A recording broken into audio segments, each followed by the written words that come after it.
আপনাকে হোটেলে নিয়ে খাওয়াবো? হ্যাঁ, হোটেলে নিয়ে খাবেন আপনি? হুম,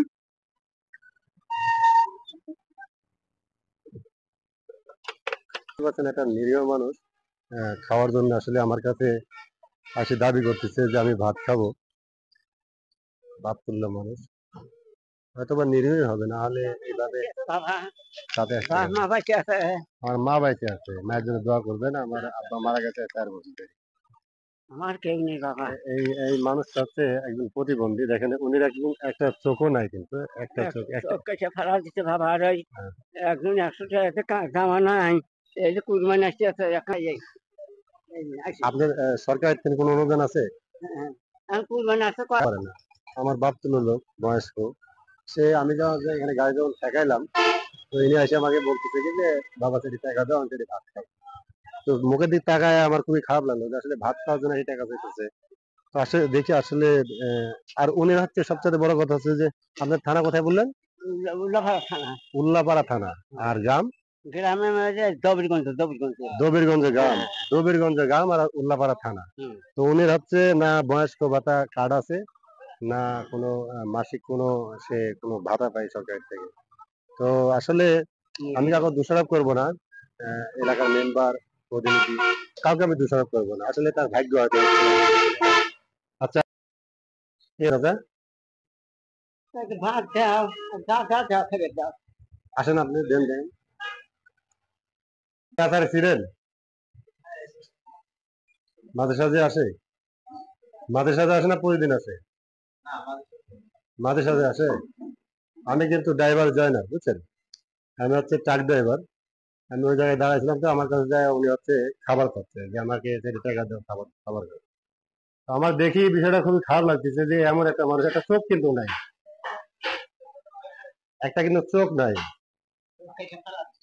আর হাঁটা চলা খুব একটা ভালো না, বয়স্ক লোক। তো ভাই ভাত দেন। আর কি দিয়ে খাবেন, মাছ অথবা গোস? হাফ। কি দিয়ে খাবেন, মাছ অথবা গোস? হ্যাঁ, কি আপনি আপনি যা দিয়ে খাবেন তাই দিয়ে খাওয়াবো, বলেন কি কি খাবেন?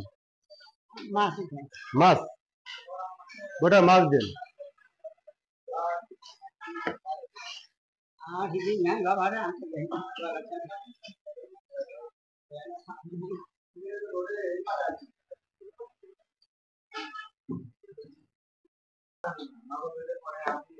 চাচা আমি চলে যাচ্ছি, বুঝছেন, আমি দেশের বাড়ি যাবো, আমাদের দোয়া রাখবেন। আর আপনাদের কাছে এমন একটা লোকের, এত দরিদ্র, অর্থাৎ ইয়ার একটা এই কার্ড হওয়ার দরকার ছিল না, অথবা মাসে 1 বছর চাইল সে সরকারের কাছ থেকে পানিওয়ালা না, প্রশ্ন বাড়াচ্ছে এই জায়গায়। আসুন আমরা সবাই মিলে এমন দরিদ্র মানুষের পাশে দাঁড়াই, হাত পাইতে খাবারের জন্য টাকা দেয়। বিষয়টা আমার কাছে খুবই একবারে নিম্ন, জঘন্য মনে হচ্ছে যে কেন এই আমরা আমরা এই খাতে পাই না? আমরা কি না খায় থাকি? আমরা তো সবাই খেয়েই থাকি। তাহলে কেন এরকম লোক রাস্তায় আসবে?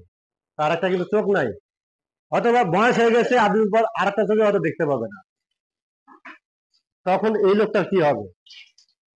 তো ঠিক আছে ভিউয়ার্স, আমি আর বেশি কথা বাড়াবো না। ভালো থাকবেন, সুস্থ থাকবেন। সালাম আলাইকুম। অসংখ্য অসংখ্য ধন্যবাদ ভিডিওটা পুরোপুরি দেখার জন্য। কথা হচ্ছে যে আমাদের এখন বর্তমান আজ 15 বছর রানিং যে আমাদের যে সরকার আছে, জননেত্রী শেখ হাসিনা, উনির যা অবদান আমাদের এই বাংলাদেশের জন্য, যেমনটা আমি আজ প্রবাস থেকে এসেছি 4 বছর ধরে।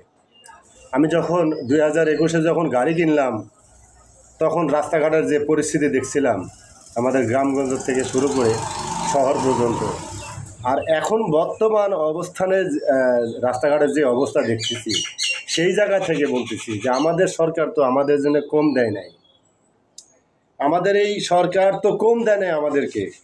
তাহলে এমন একটা মানুষ যে সে কিনা চারটি পেটের ভাতের জন্য রাস্তায় রাস্তায় মানুষের কাছে হাত পেতে বেড়াচ্ছে, এমন ধরনের মানুষ। আরে ভাই, ঢাকা শহরেও তো যারা ঠুকাই আছে তারাও 80 টাকা চাই, ভাই 10টা টাকা দেন চারটি ভাত খাবো, ভাই 20টা টাকা দেন আমরা দুই তিনজন ছেলেপেলে আছি ভাত খাবো। আমি তাদের কথা বলতেছি না, আমি তাদের কথা তো পরিচয়হীন মানুষ, তাদের তো বাপ মা আছে কিনা তাও জানি না। তো তাইলে এই যে যে মানুষটাকে দেখলেন আপনারা ভিডিওতে, সে একজন অসহায় একজন মানুষ, সে একটা চোখ নাই, চোখ হারা ফেলাইছে, আর একটা চোখ আছে, হাঁটাচলা খুব একটা ভালো না, হয়তো বা কবে এই চোখটাও নষ্ট হয়ে যাবে। তো তাইলে এই লোকটার কি আমাদের সরকার কি কম দিছে বলুন তো? আমাদের এই সরকার যে পরিমাণ অনুদান দিছে স্কুল কলেজ, তারপরে প্রতিবন্ধী, তারপরে বিধবা, তারপরে হচ্ছে বয়স্ক ভাতা, কি এমন কম দিছে বলেন? আমাদের এই সরকার কি না দিছে? তো সেই জায়গার থেকে কি এই এমন একটা দরিদ্র দরিদ্র মানুষ কি একটা কিছু না কিছু পাওয়ার দরকার ছিল না? হয়তো বা প্রতিবন্ধী কার্ড বা মাসিক 1 বস্তা চাউল, 300 টাকার চাউল, মাসিক না হোক, সরকারের থেকে যেভাবে আসে সেই অনুপাতে, সেই নিয়ম অনুপাতে কি একটা বস্তা চাল সে পানিওয়ালা না সরকারের কাছ থেকে? তাহলে এটা কি আমাদেরকে দায়িত্ব পড়ে না এগুলো দেখভাল করার জন্য? যারা প্রতিনিধি আছে তাদেরকে বিনোদ অনুরোধ করব যে স্যার কিংবা ভাই, আপনারা যারা যেখানে যে অবস্থাতে আছেন, আসুন আমরা মিলায়া এরকম দরিদ্র মানুষের পাশে দাঁড়াই। ভিডিওটা দেখার জন্য, পুরোপুরি দেখার জন্য এবং শোনার জন্য অসংখ্য অসংখ্য ধন্যবাদ। ভালো থাকবেন, দেখা হবে ইনশাল্লাহ পরের ভিডিওতে।